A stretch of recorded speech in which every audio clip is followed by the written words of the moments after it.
दोस्तों, एक लड़की की शादी सांप के साथ हो गई। सुनने में ये कितना अजीब लगता है कि एक लड़की की शादी सांप के साथ हो जाए। लेकिन ऐसा हुआ है और क्यों हुआ है, आइए सुनते हैं। पुराने जमाने की बात है।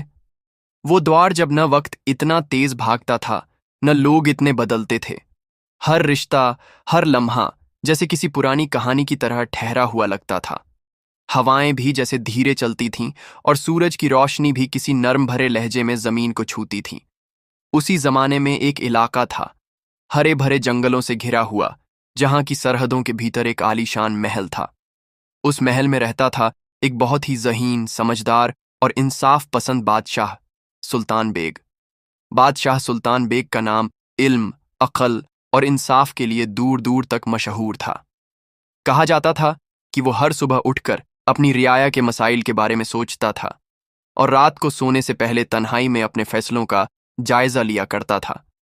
उम्र कोई 50 के करीब, लंबा कद, सफेद दाढ़ी, गहरी आंखें, जिनमें तजुर्बे और दर्द दोनों की गहराई झलकती थी।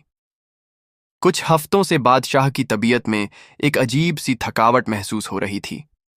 न वो पहले जैसा दिल लगाकर लोगों से बातें कर पा रहा था, न ही अपनी बाग बगीचों की देखरेख में दिलचस्पी दिखा रहा था। शाही हकीम को बुलाया गया। हकीम ने नब्ज थामी, आंखों की रंगत देखी और एक हल्की सी मुस्कान के साथ बोला, बादशाह सलामत, बीमारी नहीं है, बस थकावट है। आपके जिस्म को आराम चाहिए। मेरा मशवरा है कि 3-4 दिन जंगल में सैर करें, शिकार करें, दिल दिमाग ताज़ा हो जाएगा। बादशाह मुस्कुराया। अकल की बात है हकीम साहब, चलो फिर, सुबह होने दो, चलते हैं। अगली सुबह महल के आंगन में हलचल शुरू हो गई थी। सिपाही तैयार थे, घोड़े सज चुके थे और बादशाह सुल्तान बेग अपने काले रंग के शाही घोड़े पर सवार था, एक हल्के रंग की चादर ओढ़े और आंखों में जंगल के शिकार की तलब। शिकार के लिए रवाना हुए तो रास्ते भर पेड़ों की हरियाली, नदियों की मध्यम आवाज और जंगल की खामोशी सब कुछ सुकून दे रहा था। कुछ घंटों बाद जब काफिला जंगल के गहरे हिस्से में पहुंचा, तभी एक हिरण, दूध जैसी सफेद रंगत वाला, झाड़ियों में से निकलकर भागा। अरे वाह, ऐसा हिरण तो मैंने जिंदगी में नहीं देखा, बादशाह ने सोचा और बिना किसी को कुछ बताए उसी वक्त घोड़े की लगाम खींची और उस हिरण के पीछे दौड़ पड़ा। घोड़ा बहुत तेज था। कुछ ही लम्हों में सिपाही पीछे रह गए। अब जंगल गहरा और खामोश हो चुका था। वो शाही शिकारी अब एक आम मुसाफिर की तरह उस हिरण का पीछा कर रहा था, मगर हिरण तो जैसे हवा में उड़ता चला जा रहा था। काफी दूर पहुंचकर बादशाह ने घोड़ा रोका। हिरण आंखों से ओझल हो चुका था। चलो वापस चलते हैं, बादशाह ने सोचा और जैसे ही मुड़ने लगा, कहीं दूर से किसी के रोने की आवाज आई। मगर ये कोई मामूली रोना नहीं था। ये कोई ऐसी लड़की थी जो जैसे टूट कर बिखर कर जारो कतार रो रही हो। बादशाह ठिठक गया। उसकी सारी शिकारी वाली सनक जैसे हवा में उड़ गई। अब उसके चेहरे पर शिकन थी, उलझन थी और एक अजीब सा सवाल। इस वीरान जंगल में कोई लड़की? बिना वक़्त झाया किए उसने घोड़े को आवाज दी और उस सिमत बढ़ चला जिधर से आवाज आ रही थी। जैसे ही वो थोड़ा और आगे बढ़ा, झाड़ियों के बीच से एक लड़की नजर आई। उम्र कोई 21-22 की होगी। चेहरे पर काजल बिखरा हुआ था, माथे पर मांग टीका, गले में हार, हाथों में चूड़ियां, मगर हालत बदहवास। वो किसी की परवाह किए बगैर सीधा उसी तरफ भाग रही थी और सामने ही एक बड़े पत्थर से टकरा गई। धप!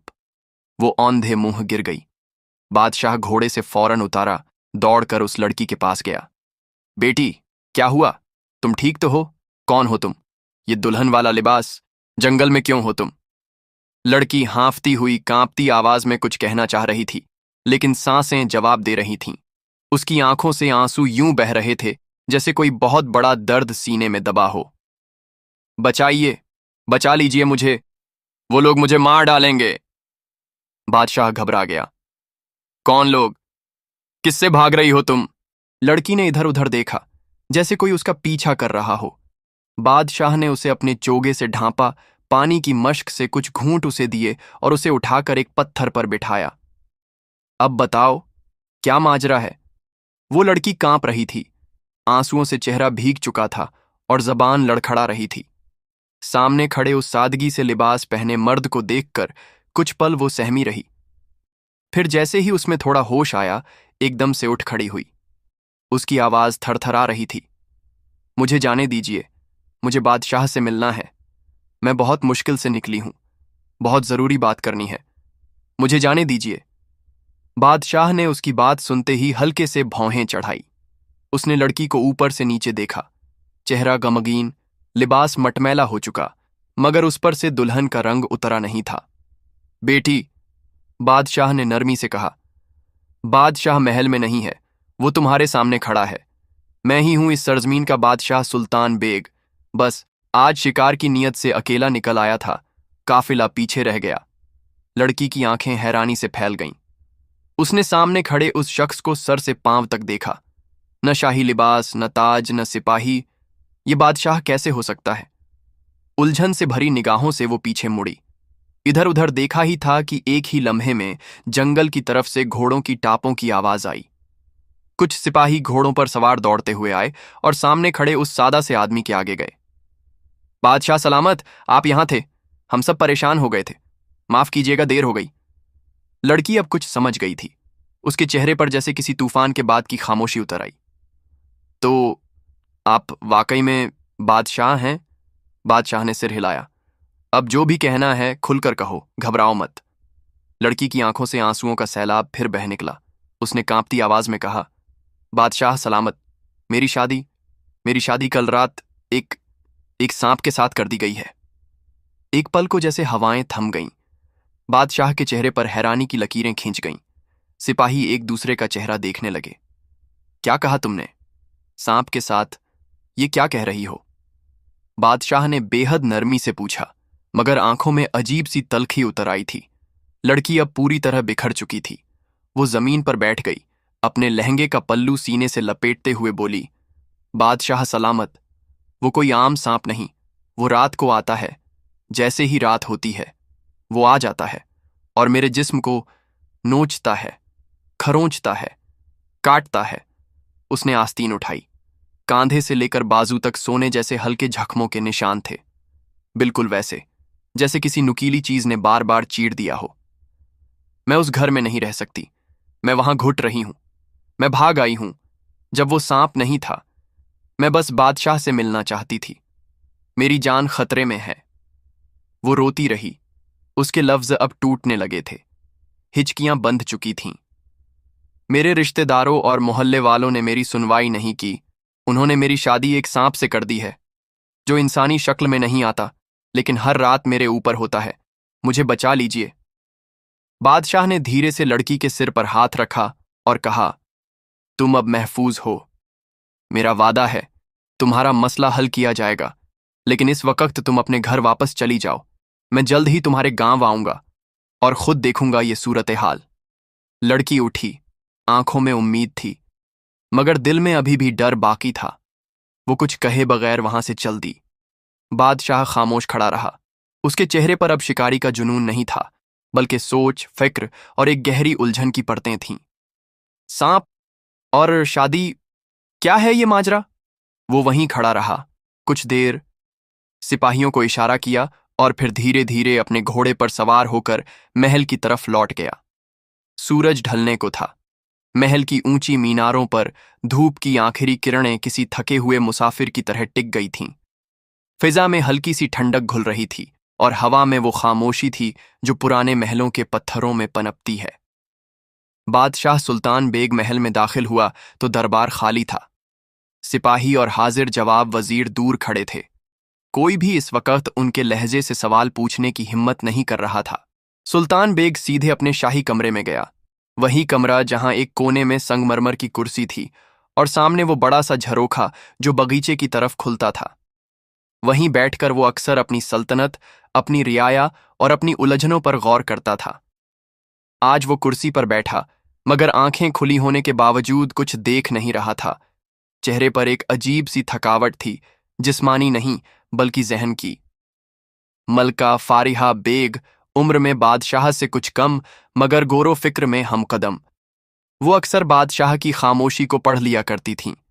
जब बादशाह ने खाना नहीं खाया और कमरे में आकर चुपचाप बैठ गया, तो मलका समझ गईं कि कुछ गलत जरूर हुआ है। वो कमरे में दाखिल हुईं और नरमी से पास आकर पूछा, बादशाह सलामत, तबीयत तो ठीक है? आज आपकी आंखों में वो रोशनी नहीं जो हमेशा होती है। सुल्तान बेग ने धीरे से सिर उठाया, जैसे नींद से जागे हों। एक गहरी सांस ली और फिर रुक रुक कर जंगल का पूरा वाकया मलका को सुना दिया। हिरण का पीछा, लड़की की एंट्री, सांप की बात और उसके जिस्म पर बने जख्म। जब बात इस मुकाम पर पहुंची कि लड़की रोते हुए कह रही थी, मेरी शादी सांप के साथ कर दी गई है, तो मलका के चेहरे का रंग भी उड़ने लगा। कुछ देर वो भी खामोश रहीं। शादी सांप के साथ, ये कैसी बात है? फारिहा बेग ने हैरान होकर पूछा। बादशाह सलामत, सांप किसी इंसान के साथ शादी कैसे कर सकता है? और फिर वो हर रात आता है और लड़की को नोचता है। ये कैसी तकलीफ है जो वो सह रही है? अगर वाकई में वो सांप उसे डसता तो अब तक वो लड़की जिंदा कैसे होती? बादशाह ने धीरे से कहा, यही सवाल मेरे जहन को चैन नहीं लेने दे रहा है। इंसानी सोच से ये बाहर की बात लगती है, मगर जो कुछ मैं देख कर आया हूं वो भी झूठ नहीं हो सकता। लड़की के जिस्म पर जो निशान थे वो किसी नाटक या अफवाह का हिस्सा नहीं लगते। मलका ने गौर से बादशाह का चेहरा देखा, फिर धीरे से बोली, इस मामले के पीछे कुछ और बात जरूर है। हो सकता है कोई ऐसा आदमी हो जो सांप की शक्ल में आता हो, या फिर उसे जबरदस्ती सांप से जोड़ दिया गया हो। मगर बात कोई भी हो, इसमें किसी न किसी इंसानी जुल्म की बू आती है। बादशाह ने सर हिलाया। मुझे भी ऐसा ही लगता है। ये मामला किसी आम शादी ब्याह का नहीं। इसमें या तो कोई बड़ा धोखा है या फिर कोई बेआवाज साजिश।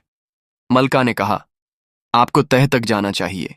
ये तो आपसे मदद मांगने आई थी, और अगर हकीकत वाकई इतनी सख्त है तो उस लड़की को महफूज करना आपका काम है। इसके बाद वो चली गई और बादशाह किसी सोच में गुम हो गया। महल के दीवाने खास में शाही चिराग जलाए जा चुके थे। रात धीरे धीरे गहराने लगी थी और बादशाह सुल्तान बेग अपनी कुर्सी पर बैठा बड़ी गहरी सोच में डूबा हुआ था। उसकी आंखों में अब भी उस लड़की की कांपती हुई छाया घूम रही थी, एक दुल्हन जिसके जिस्म पर जख्म थे और लबों पर राहत की फरियाद। उसी लम्हे उसने अपने सबसे भरोसेमंद 3 सिपाहियों को बुलवाया। ये तीनों वो लोग थे जिन्होंने कई बार बादशाह के लिए जान की बाजी लगाई थी। आंखों में वफा, जहन में होशियारी और दिल में बादशाह का एहसास। इन पर बादशाह को पूरा यकीन था। बादशाह ने धीरे से अपनी कुर्सी से उठते हुए कहा, तुम्हें एक जरूरी काम सौंप रहा हूं। वो लड़की जो जंगल में मुझसे मिली थी, जिस पर जुल्म की इंतहा हो चुकी है, मुझे उसके घर का पता लगाना है। तीनों सिपाही ध्यान से सुन रहे थे। जिस सिमत से वो लड़की आई थी उसी तरफ जंगल में जाकर तलाश शुरू करो। जहां कहीं भी तुम्हें झोपड़ियां दिखें, लोगों से कुछ मालूमात हासिल करो, मगर बहुत एहतियात से। मुझे इस मामले की हर बात आधी रात से पहले चाहिए। कोई देरी बर्दाश्त नहीं होगी। तीनों सिपाही बिना सवाल किए निकल पड़े। रात अपने पूरे शबाब पर थी। चांद आधा था और जंगल की पत्तियों के बीच से छन कर आती उसकी रोशनी। तीनों सिपाही अपने साथ 4 और भरोसेमंद सिपाही लेकर जंगल की उस तरफ बढ़ने लगे जहां बादशाह ने लड़की को देखा था। काफी देर तक वो रास्तों को पहचानते रहे। झाड़ियों की शक्लें, घास की बनावट, हर चीज से सुराग लेने की कोशिश कर रहे थे। कई बार उन्हें रास्ता गलत भी लगा, मगर सिपाही एक लकीर पर चलते रहे।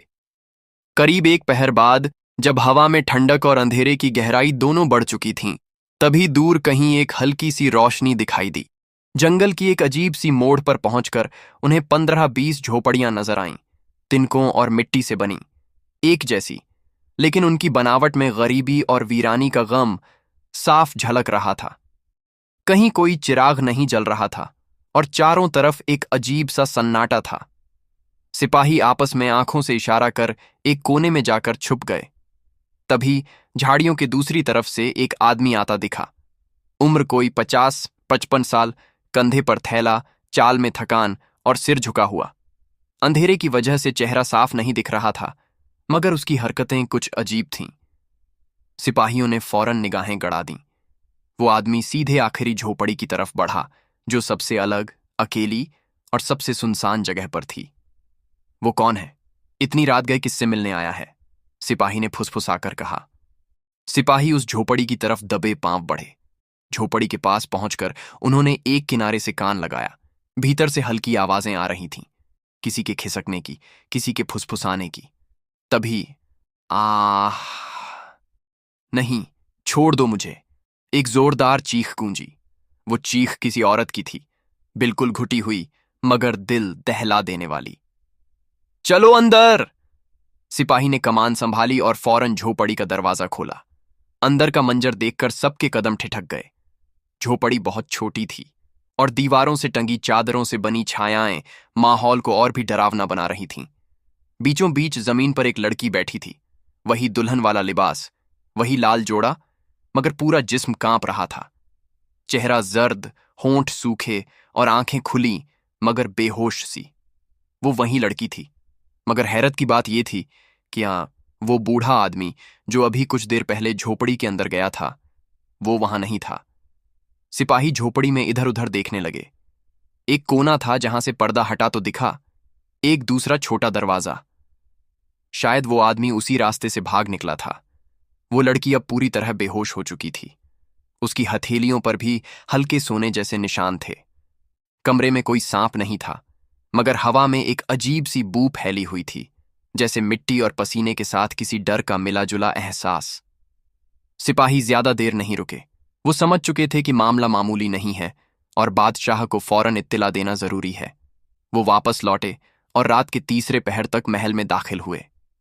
बादशाह सुल्तान बेग तब भी जाग रहा था, कुर्सी पर बैठा, आंखें दरवाजे की तरफ। जैसे ही सिपाही अंदर आए, उसने सीधा सवाल किया, मुझे सब कुछ बताओ, अभी और इसी वक्त। एक सिपाही आगे बढ़ा, बिल्कुल सधी हुई आवाज में, मगर चेहरे पर अफसोस का साया था। बादशाह सलामत, हमने आपके हुक्म के मुताबिक जंगल की उस सिमत का जायजा लिया, वहीं से जहां से वो लड़की आपके पास आई थी। हमें बहुत देर तक कुछ नहीं मिला, लेकिन आखिरकार कुछ झोपड़ियां मिलीं। वहीं एक आदमी झोपड़ी में दाखिल हुआ और अंदर से चीख की आवाज आई। जब हम अंदर पहुंचे तो लड़की बेहोश मिली। पूरे जिस्म पर गहरे निशान थे, मगर वो आदमी गायब था। बादशाह ने गंभीर लहजे में पूछा, क्या तुम्हें झोपड़ी के अंदर कोई सांप नजर आया? सिपाही ने नजरें झुकाकर कहा, नहीं बादशाह सलामत, हमने हर कोना छान मारा, वहां कोई सांप नहीं था। तो फिर? बादशाह की आवाज अब तल्ख हो गई। तो फिर तुम सब वहां से क्यों लौटे? तीनों सिपाही एक लम्हा खामोश रहे। फिर एक सिपाही थोड़ा आगे आया और कहा, बादशाह सलामत, हमने एक ऐसा कदम उठाया जो आपके हुक्म में शामिल नहीं था, लेकिन हमें मजबूरी में लेना पड़ा। बादशाह ने भौहें चढ़ाईं। क्या किया तुमने? सिपाही बोला, बादशाह सलामत, उस लड़की की हालत इतनी नाजुक थी, पूरा जिस्म कांप रहा था, सांसें टूट रही थीं और जख्म इतने गहरे थे कि हम डर गए। हमने फैसला किया कि उसे वहीं छोड़ने से बेहतर है कि उसे शाही हकीम के पास लाया जाए। वो अब महल के शिफा खाने में है, बेहोशी की हालत में। सुल्तान बेग कुछ पल के लिए खामोश हो गया, फिर गहरी सांस लेकर बोला, तुम लोगों ने सही किया, बहुत अच्छा किया। अगर तुम उसे वहीं छोड़ आते तो शायद ये लड़की सुबह का सूरज भी न देख पाती। उसने तीनों सिपाहियों को शुक्रिया कहा और फिर वहीं से फौरन शिफा खाने की तरफ रवाना हो गया। शाही शिफा खाना महल से थोड़ी ही दूरी पर था। एक सीधा रास्ता जो गुलाबों की क्यारियों के बीच से निकलता हुआ एक बड़े अहाते तक पहुंचता था। जैसे ही बादशाह अंदर दाखिल हुआ, वहां की खामोशी में बस एक धीमी धीमी सांसों की आवाज थी।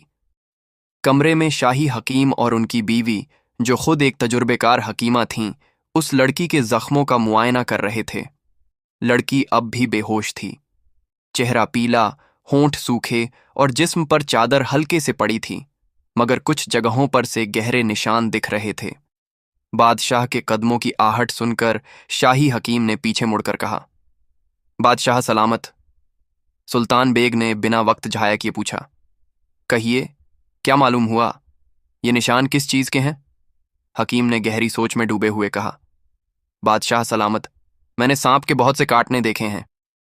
एक सांप एक बार डसता है, फिर उसके जहर का असर इंसान के जिस्म को कुछ ही पल में खा जाता है, मगर इस लड़की के जिस्म पर जो निशान है वो न तो किसी एक बार के डसने के हैं, न ही जहर का असर है। तो फिर? बादशाह की आवाज दब गई। ये कोई एक जगह नहीं, पूरा जिस्म जैसे धीरे धीरे किसी नुकीली चीज से खुरचा गया हो। और ये हर रात होता है, तभी घाव भरते नहीं।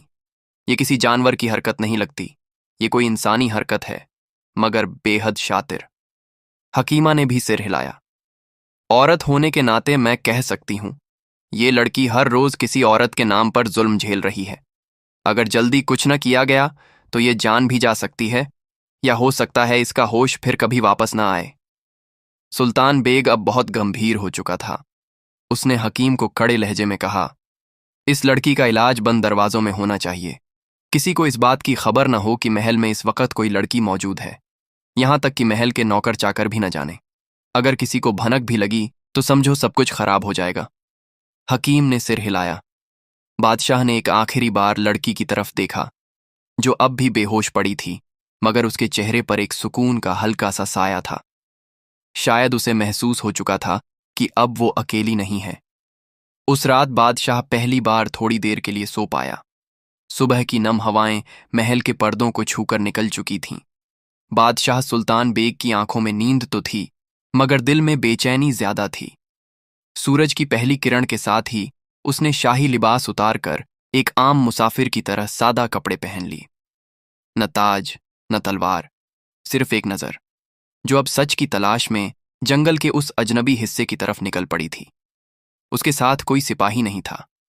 वो अकेले घोड़े पर सवार उन्हीं पगडंडियों से होता हुआ उस गहरे जंगल के भीतर पहुंचा, जहां रातों की चीखें और सन्नाटे आज भी ताजा थे। काफी देर तलाश के बाद बादशाह को एक पेड़ के नीचे बैठा एक 70-80 साल का बुजुर्ग नजर आया। झुका हुआ कद, हाथ में लकड़ी की लाठी, ऐसा लगता था जैसे वक़्त ने उसे भुला दिया हो। बादशाह घोड़े से उतरा और नजदीक जाकर कहा, बाबा, आदाब। जरा एक बात पूछनी है। बूढ़ा सीधा उसकी आंखों में नहीं देख पाया। क्या पूछना है बेटा? बादशाह ने सीधी बात कही। ये जो आखिरी झोपड़ी में लड़की रहती है, उसके बारे में कुछ मालूमात चाहिए। बूढ़ा एकदम से तन गया। उसने नफरत भरी नजरों से उस झोपड़ी की तरफ देखा और थूका, तू क्या करेगा उसका हाल जानकर? यहां कौन उसकी बात करता है? और क्यों करता है? बादशाह थोड़ा झुंझला गया, मगर अपने लहजे को नरम रखते हुए बोला, बाबा, कुछ तो ऐसा है जो सब छुपा रहे हैं। मैं सिर्फ सच जानना चाहता हूं।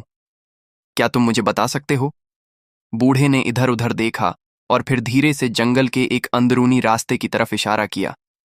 चलो, वहां बैठकर बताता हूं। यहां कोई हमारी बात न सुन ले। दोनों एक सूखे हुए पेड़ के नीचे जाकर बैठे। जंगल की गहराई में अब धूप भी हल्की सी लग रही थी और हवा बिल्कुल ठंडी। बूढ़ा बोला, ये लड़की बेचारी, जिसका नाम भी अब लोग लेने से डरते हैं, वो एक ऐसे घर में पैदा हुई जहां मियां बीवी की आपस में बनती नहीं थी। हर दिन लड़ाई, हर रात चीखें। उसके माँ बाप का रिश्ता जैसे जलता हुआ अंगारा था। एक दिन उसकी माँ, जो बहुत दुखी थी, किसी से सुनकर एक ढोंगी आमिल के पास पहुंची। ढोंगी ने कहा, तुम्हारे घर पर असर है, ये लिफाफे में रखे कागज पानी में डालकर शौहर को पिला दो। उधर शौहर को किसी दोस्त ने समझा लिया कि बीवी से झगड़ा छोड़ दे, और जैसे ही सब कुछ सुधरने लगा, औरत ने मान लिया कि जो कुछ बदला है वो उस ढोंगी की वजह से हुआ है। बादशाह चुपचाप सुन रहा था। वो औरत रोज उस ढोंगी के पास जाने लगी। बातें बढ़ीं, और जब शौहर को पता चला तो फिर वहीं मारपीट, तू मैं। एक दिन हाथ उठ गया और दोनों उसी लड़ाई में मारे गए। लड़की उस वक्त 21 की थी। माँ बाप की मौत के बाद उसके रिश्तेदार आए, मगर उस वक्त वहीं ढोंगी उस घर में था। उसने कहा कि इस घर में एक साया है और ये तब तक रहेगा जब तक इस लड़की की शादी एक सांप से न कर दी जाए। 3 दिन सांप के साथ रहकर अगर वो बच गई तो फिर कोई मर्द उससे शादी कर सकता है। बादशाह के होंठ थरथराए। और किसी ने कुछ नहीं कहा। बूढ़े ने गहरी सांस ली। कोई कुछ नहीं बोला। उल्टे सबने ढोंगी की बातों को सच मान लिया। डर था, जादू का, साए का, भूत का। रिश्तेदारों ने कहा, ठीक है, और लड़की की शादी सांप से कर दी गई। 3 दिन से ये सिलसिला चल रहा है। रात को वो सांप आता है और उसकी हालत हर सुबह बदतर होती जाती है। डर जो पूरे गांव को बांध चुका है। और गांव वाले? बादशाह ने पूछा। बूढ़े ने थूक निगलते हुए जवाब दिया, उन्हें ढोंगी ने कह दिया है। अगर कोई उस लड़की की मदद करेगा तो उस पर ऐसा जादू होगा कि वो जिंदगी भर पागल हो जाएगा या उसका कोई अपना मर जाएगा। अब यहां कोई उस झोपड़ी की तरफ देखता भी नहीं। लड़की जिंदा है या मर गई, किसी को फर्क नहीं पड़ता। बादशाह के माथे पर गुस्से की लकीरें खींच गईं। यानी एक धोखेबाज, एक ढोंगी इंसान पूरे गांव को अपने डर से चला रहा है और सबने एक लड़की को जुल्म के हवाले कर दिया। बूढ़ा बोला, ये जगह अब इंसानों की नहीं रही, यहां डर का राज है। बादशाह गुस्से में उठ खड़ा हुआ। उसके सीने में अब तलवारों की गर्मी थी, लफ्जों में नहीं, इरादों में आग। अब ये डर टूटेगा और उस झोपड़ी से चीख नहीं, इज्जत की सांस निकलेगी। वो घोड़े पर चढ़ा और बिना किसी को देखे, बिना पीछे मुड़े, सीधा महल की तरफ रवाना हो गया। महल की हवाएं आज कुछ अलग थीं। आम दिनों की तरह फूलों की खुशबू नहीं, बल्कि एक अजीब सी बेचैनी दीवारों से टकरा रही थी। रोशनदानों से छनती धूप भी जैसे सवाल कर रही थी, क्या अब इंसाफ होगा? बादशाह सुल्तान बेग महल में दाखिल हो चुका था। चेहरा सख्त, आंखें गहरी और लहजा बिल्कुल चुप। सीधे शाही शिफाखाने पहुंचा, जहां वो लड़की अब होश में थी। जैसे ही बादशाह अंदर दाखिल हुआ, लड़की की आंखें भर आईं। वो कांपती आवाज में बोली, आपने कहा था मेरा मसला जल्द हल करेंगे, लेकिन 2 दिन हो गए और अब तक मैं इसी तकलीफ में पड़ी हूं। उसके लब्बों पर शिकवा नहीं था। बादशाह उसके पास जाकर बैठा और बेहद नरम आवाज में बोला, बेटी, तुमने मुझे उस रोज सारी बात नहीं बताई थी। अब मैंने तह तक जाकर सब जान लिया है। तुम्हारी शादी जिस वजह से सांप से कराई गई, उसका सबब भी और साजिश भी। लड़की की आंखें फैल गईं। साजिश?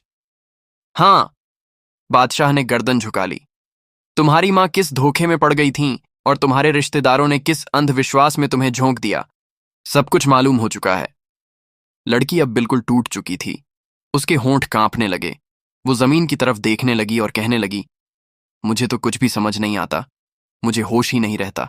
हर रात जैसे एक साया आता है और मेरा जिस्म काटता है, खरोंचता है, मुझे बेहोश कर देता है। दिन निकलने पर जब होश आता है तो बस जख्म रहते हैं। जब मैं आपसे मिलने भागी थी, उस सांप को आने में कुछ देर थी। बस वही एक मौका मुझे मिला और मैं घर से निकल गई। मेरे दिमाग पर ऐसा असर है कि कभी कभी मुझे लगता है मैं खुद भी नहीं हूं, किसी और के बस में हूं। बादशाह के दिल में जैसे कुछ पिघल गया। उसने लड़की के सिर पर हाथ रखा और गुस्से को भीतर ही दबाते हुए कहा, अब तुम आराम करो। जो जुल्म तुम्हारे साथ हुआ है, मुझे अब उस आदमी तक पहुंचना है जिसने इस पूरे खेल को रचा। लड़की ने आंखें बंद कर लीं और हल्के से बोली, मुझे उसका नाम नहीं मालूम, बस इतना याद है कि वो जंगल के किनारे रहता है, एक वीरान सी कुटिया में, जहां कोई और नहीं जाता। कुछ ही देर बाद बादशाह सुल्तान बेग अपने दरबार के सबसे भरोसेमंद वजीर और सिपाहियों के सामने खड़ा था। चेहरा अब सुल्तान का नहीं, बल्कि एक इंसान का था जो अपनी रियाया की बेटी के लिए इंसाफ मांग रहा था। तैयारियां शुरू करो, 2 घोड़े लगाओ, एक मेरे लिए और एक वजीर के लिए। आज शाम ढलने से पहले उस जंगल में जाना है जहां से उस लड़की की चीखें उठती हैं।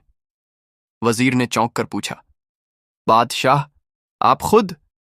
मगर वो इलाका तो अजीब गुमनाम सा है, वहां कोई नहीं जाता। और बादशाह की आंखों में आंधी आ गई। जिस जगह एक लड़की 3 रातें एक सांप के साथ गुजार चुकी हो, वहां एक बादशाह का जाना क्यों नामुमकिन हो? सिपाही खामोश हो गए। महल के अस्तबल में 2 तेज रफ्तार घोड़े तैयार किए गए। घोड़ों के नाल चमक रहे थे और उनके तन में वो बेचैनी थी जो हर जंग से पहले सवार के दिल में होती है। बादशाह अब महल के दरीचे से बाहर देख रहा था। उसके लबों पर कोई फरियाद नहीं थी, मगर आंखों में एक वादा था। बादशाह सुल्तान बेग अपने एक तेज तर्रार सिपाही के साथ जंगल की उसी दिशा में बढ़ रहा था जहां से खबर आई थी कि वो ढोंगी, जो पिछले कई सालों से लोगों को डर और झूठे के दम पर जकड़े हुए था, आज भी वहीं बैठता है, अकेला, अजीब हरकतों में मशगूल। जंगल की सरसराहट गहरी हो रही थी। गांव वालों ने जो निशान बताया था, उसी रास्ते से गुजरते हुए बादशाह और सिपाही आखिर उस जगह पहुंचे जहां एक सूखे दरख्त के नीचे एक आदमी बैठा था। उसके पास एक थैला था जिसमें कई काले कागज, लड्डू जैसी चीजें, हड्डियां और कुछ अजीब से लोहे के टुकड़े थे। वो कुछ बड़बड़ा रहा था, जैसे किसी को नाम लेकर बुला रहा हो, जमीन पर लकीरें खींच रहा था और अपनी आंखें बार बार बंद कर किसी को देख रहा था। सिपाही ने बादशाह के कान में फुसफुसाकर कहा, बादशाह सलामत, यही वो शख्स है। ये वही चेहरा है जो उस रात लड़की की झोपड़ी में दाखिल हुआ था, मगर जैसे ही हम अंदर पहुंचे ये गायब हो गया था। बादशाह की आंखें सिकुड़ गईं। तस्दीक हो गई? जी बादशाह सलामत, 100%। बादशाह ने हाथ से इशारा किया। ठहरो, देखो अब ये कहाँ जाता है। कुछ ही पल बाद उस ढोंगी ने अपना थैला उठाया और उठकर जंगल की उस बस्ती की तरफ चल पड़ा जहां लड़की की झोपड़ी थी। बादशाह और सिपाही चुपचाप उसके पीछे चल दिए। घास की सरसराहट में उनकी चाल दब रही थी। ढोंगी को कुछ एहसास नहीं हुआ। अंधेरा बढ़ चुका था। ढोंगी सीधा उस आखिरी झोपड़ी में दाखिल हुआ। जैसे ही वो अंदर गया, देखा कि झोपड़ी के कोने में एक लड़की लाल दुल्हन के जोड़े में बैठी है। चेहरे पर घूंघट पड़ा था। ढोंगी के होंठों पर एक स्याह मुस्कुराहट फैल गई। वो धीरे धीरे आगे बढ़ा और बेहद घिनौने लहजे में बोला, आज तीसरी रात है, सांप नहीं आएगा। आज मैं खुद आऊंगा, तेरे जिस्म को आज मैं नोचूंगा। उसने जैसे ही लड़की का घूंघट हटाया, उसके पांवों तले जमीन खिसक गई। तू तू लड़की नहीं, तू कौन है? उसके सामने एक आदमी बैठा था, चेहरे पर शेर जैसी सख्ती, आंखों में तूफान।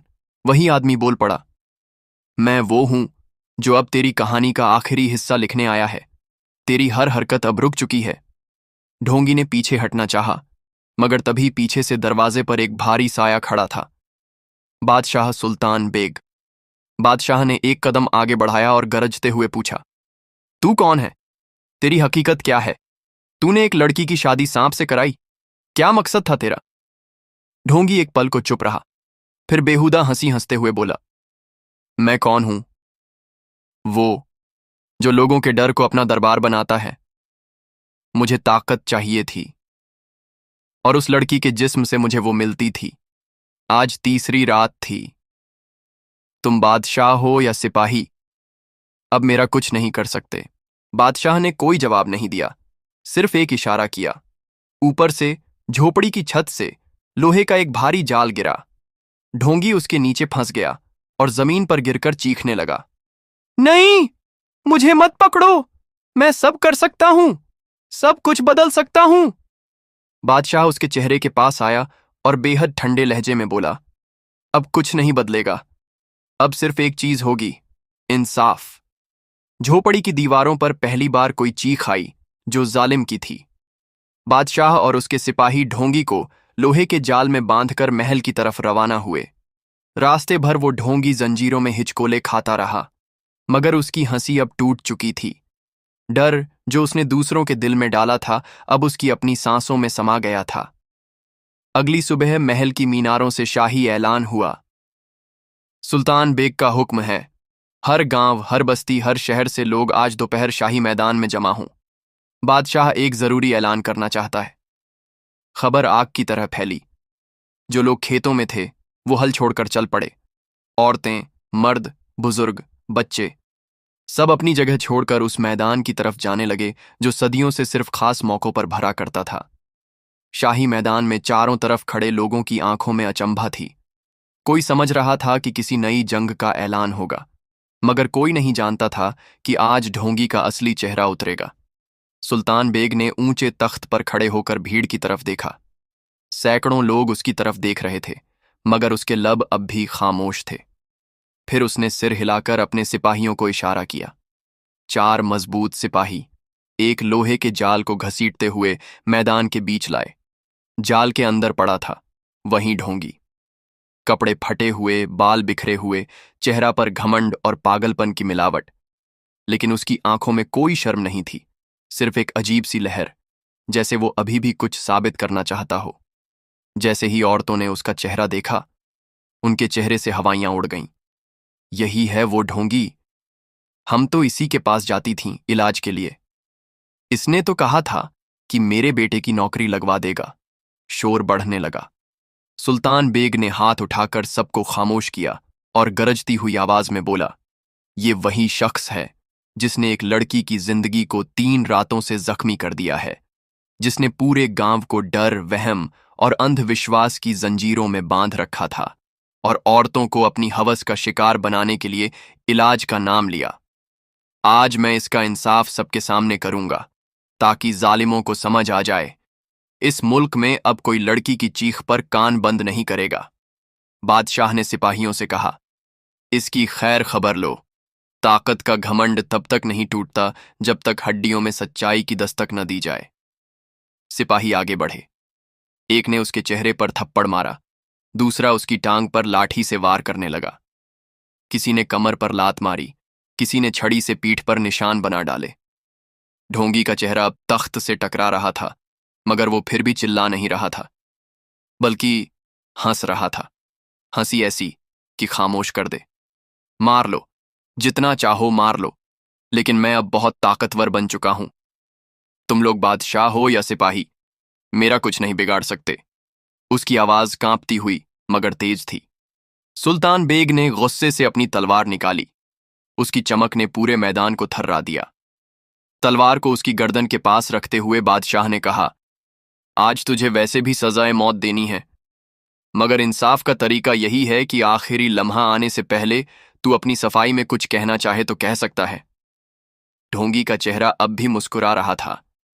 वो तिरछा होकर जमीन की तरफ थूका और बोला, मुझे तुम्हारी अदालत से नहीं डर लगता, और मैं अब भी हार मानने वालों में नहीं हूं। उस लड़की के साथ मेरा ताल्लुक वही है जो एक शिकारी का शिकार से होता है। ये सुनकर मैदान में सन्नाटा छा गया। औरतों की आंखें भर आईं, मर्दों के हाथ कांपने लगे, बच्चों ने अपने माँ बाप की उंगलियां कसकर पकड़ लीं। बादशाह ने तलवार वापस म्यान में डाल ली। आज तेरी मौत तुझे सिर्फ मिटाएगी नहीं, बल्कि तुझ जैसों को सबक भी देगी। शाही मैदान अब पूरी तरह खामोश था। सैकड़ों आंखें उस एक शख्स को घूर रही थीं जो जमीन पर जंजीरों में बंधा पड़ा था। बादशाह सुल्तान बेग की तलवार अब भी उसके करीब थी, लेकिन उसकी बातों का जहर ज्यादा घातक था। बादशाह ने सीधा सवाल किया, इस लड़की के साथ तेरा क्या ताल्लुक है? ढोंगी की आंखों में अब कोई डर नहीं था, बल्कि वो हंसने लगा। वो हंसी जो हसद और घमंड की मिलीजुली आवाज थी। इसकी मां आई थी मेरे पास अपने शौहर के इलाज के लिए। मैंने उससे कहा, तेरा मर्द ठीक हो जाएगा, मगर एक शर्त पर, कि तू 3 रातें मेरे साथ गुजारे। और उसने मान लिया। हां, मर्द के लिए कुछ भी करने को तैयार। भीड़ में खलबली मच गई। औरतों ने अपने मुंह ढक ली, कुछ ने रुमाल आंखों से लगाकर रोना शुरू कर दिया। लेकिन ढोंगी आगे बोला, उसके शौहर को किसी तरह पता चल गया और फिर दोनों के बीच लड़ाई हुई और उसी में दोनों मारे गए। उसने गर्दन झटका, जैसे उसके लफ्जों का कोई वजन ही नहीं। मैंने सोचा अब इसका खेल भी खत्म हुआ, मगर तभी मैंने इस लड़की को देखा, जवान, खामोश, सीधी, एकदम अकेली। मेरी हवस फिर जाग उठी। जब रिश्तेदार आए इसे ले जाने तो मैंने उन्हें डराया। कहा, इस पर साया है। कहा, जिसने भी शादी की मर जाएगा और इलाज सिर्फ एक है, 3 रातें सांप के साथ। उन्होंने यकीन कर लिया। वो लोग मेरी बातों पर भरोसा कर बैठे। बादशाह का चेहरा अब सख्त हो गया था। चेहरे की रेखाएं गुस्से से तन गई थीं। फिर बता, तूने उस सांप को कहां से लाया और वो इसे दस्ता क्यों नहीं था? ढोंगी अब भी मुस्कुरा रहा था। वो सांप असली नहीं था, वो सिर्फ दिखावे का था। दरअसल वो एक लंबी रस्सी में लकड़ी का नकली सांप बांधकर झोपड़ी में लटकाया गया था। अंधेरे में कोई देख नहीं सकता था, और जब वो लड़की रात को बेहोश होती थी तब मैं आता था। मैं ही हर रात उसे नोचता था और सुबह से पहले गायब हो जाता था। कभी उसके हाथ पर खरोंच, कभी पीठ पर। वो होश में आती तो समझती सांप ने डसा। भीड़ अब गुस्से से उबल रही थी, और हर बार जब वो लड़की चीखती थी मैं ताकत महसूस करता था। बादशाह की आंखों में अब तलवार से ज्यादा धार थी। तू इंसान नहीं, तू वो गंदगी है जो रिश्तों की शक्ल में जहर भरता है। आज नहीं तो कल तू किसी और की बेटी को जला देता। भीड़ में से एक औरत चिल्लाई, इसने मेरी भाभी को कहा था कि उसके बच्चे की मौत इसी की बीवी के कारण हुई है। अब भीड़ बेकाबू हो रही थी। मर्दों ने हाथ उठाए, औरतें गालियां दे रही थीं, मगर बादशाह ने हाथ उठाकर सबको रोक दिया। इंसाफ का हक कानून से होगा, भीड़ से नहीं। शाही मैदान में अब भी सैकड़ों लोग मौजूद थे। ढोंगी जंजीरों में जकड़ा जमीन पर पड़ा था, मगर उसकी आंखों में अब भी वही घमंड, वही घिनौनी चमक मौजूद थी। बादशाह सुल्तान बेग अब भी मैदान के ऊंचे तख्त पर खड़ा था। उसने तलवार की नोक से ढोंगी की ठोड़ी उठाई और गरजती आवाज में कहा, अब बता, ये लड़की जो 3 रातें तेरे डर में रोती रही, उसके साथ तूने क्या किया? ढोंगी ने हंसते हुए जवाब दिया, मेरे पास सांप हैं, पालतू। मैं बीन बजाकर उन्हें नचाता हूं। मैंने अपने एक खास सांप को इस लड़की पर छोड़ दिया था। वो सिर्फ उसे डसता था, मगर उसके अंदर जहर नहीं था। जब वो बेहोश हो जाती थी, तब मैं आता था और उसके जिस्म से वो सब करता था जो एक दरिंदा करता है। मैंने उसकी मां को भी धोखा दिया था, और अब ये लड़की मेरी मजबूती का जरिया थी। सारे शहर की आंखें अब फटी की फटी थीं। औरतें खामोश थीं, मगर उनकी आंखों से आंसू बह रहे थे। मर्दों के चेहरों पर गुस्से की लाली थी, लेकिन कोई कुछ बोल नहीं रहा था, क्योंकि अब पूरी हकीकत सामने थी। ढोंगी ने सिर उठाया और फिर पागलों की तरह हंसते हुए बोला, अब मुझे फर्क नहीं पड़ता कि तुम लोग क्या करोगे। मैं बहुत ताकतवर हो चुका हूं। मैं तुम्हें और तुम्हारी सल्तनत को मिटा दूंगा।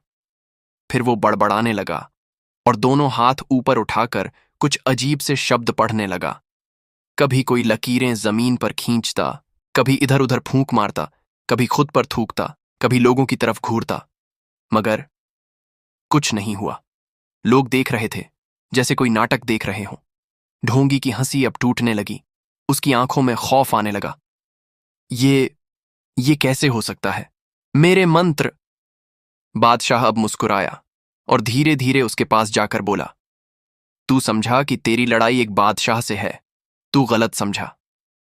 तेरी लड़ाई एक ताज से नहीं, उस अवाम से है जो अब जाग चुकी है।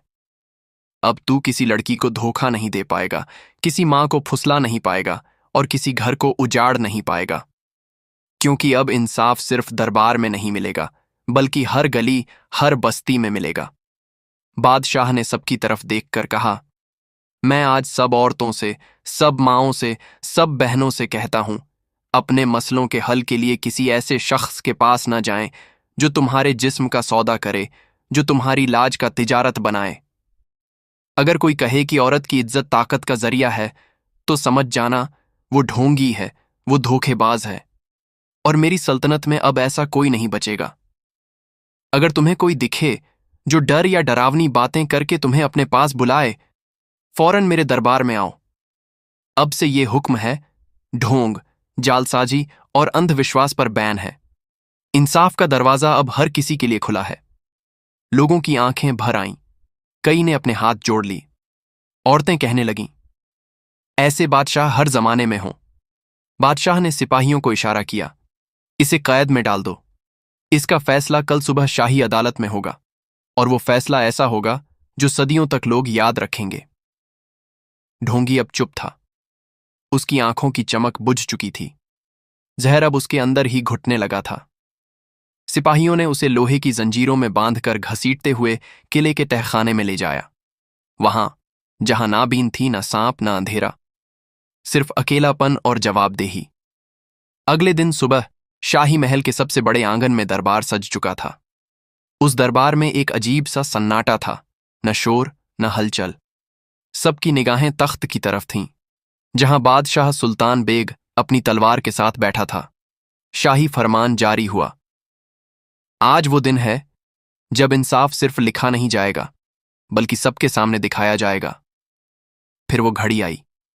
सिपाहियों ने लोहे की जंजीरों में जकड़ा हुआ वो ढोंगी को दरबार के बीचों बीच लाकर बिठा दिया। वही शख्स जिसने एक लड़की को रौंदा, एक मां को धोखा दिया और पूरे गांव को गुलाम बना दिया। अब वो बिखरा हुआ था, चेहरा सूझा हुआ, कपड़े फटे हुए, और आंखों में अब कोई नहीं बचा था। बादशाह ने अपनी गर्दन मोड़ी और सिपाहियों से कहा, अभी भी इसे एहसास नहीं हुआ। अब इसकी अक्ल इसके जिस्म से बाहर निकालनी होगी। सिपाहियों ने आदाब किया और फिर आगे बढ़कर उसके जिस्म पर लाठियों की बौछार शुरू कर दी। एक ने कमर पर मारा, दूसरे ने कंधों पर, तीसरे ने पैरों पर। हर लाठी उस इंसाफ की सदा बन गई जो सालों से दबा हुआ था। उसकी चीखें दरबार के पत्थरों से टकरा रही थीं, मगर अब कोई अफसोस नहीं था। जब उसका जिस्म लहूलुहान हो गया, बादशाह ने तलवार निकाली, वही तलवार जो इंसाफ के लिए उठती थी, जुल्म के लिए नहीं। तलवार की चमक में एक फैसला झलक रहा था।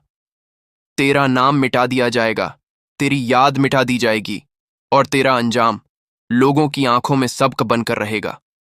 और एक ही वार में बादशाह ने उसकी गर्दन अलग कर दी। शाही मैदान में एक घुप्प सन्नाटा छा गया, और फिर ताली नहीं, उम्मीद की आवाजें उठीं। वो लड़की जो कभी बेबस थी, झोपड़ी में अकेली रोती थी, आज दरबार के कोने में खड़ी थी। बादशाह उसके पास आया और नरम लहजे में कहा, बेटी, मैं चाहता हूं कि अब तुम्हारी जिंदगी नए सिरे से शुरू हो। अगर तुम्हें मंजूर हो तो मैं तुम्हारी शादी अपने उस खास सिपाही से करना चाहता हूं जिसने मेरी हर साजिश को उजागर करने में मेरा साथ दिया। लड़की ने कुछ देर चुप रहकर सिर हिला दिया। मुझे कोई ऐतराज नहीं। फिर बादशाह ने सिपाही को बुलाया और पूछा, क्या तुम्हें कोई ऐतराज है? सिपाही ने बिना हिचक के कहा, नहीं बादशाह सलामत, मुझे भी कोई ऐतराज नहीं, बल्कि ये मेरे लिए फख्र की बात होगी। उसी शाम महल में छोटी सी शादी हुई। महल के सभी वजीर, सिपाही और खास लोग मौजूद थे। लड़की ने पहली बार एक हल्की सी मुस्कान के साथ आंसू बहाए। अब वो आंसू गम के नहीं थे, बल्कि राहत और इज्जत के थे। बादशाह ने उन्हें महल में ही एक अलग हिस्सा दे दिया, जहां वो दोनों अपने नए सफर की शुरुआत कर सकें। उसके बाद जब भी किसी गांव में कोई ढोंगी की खबर आती, बादशाह खुद या अपने सिपाहियों को भिजवाते।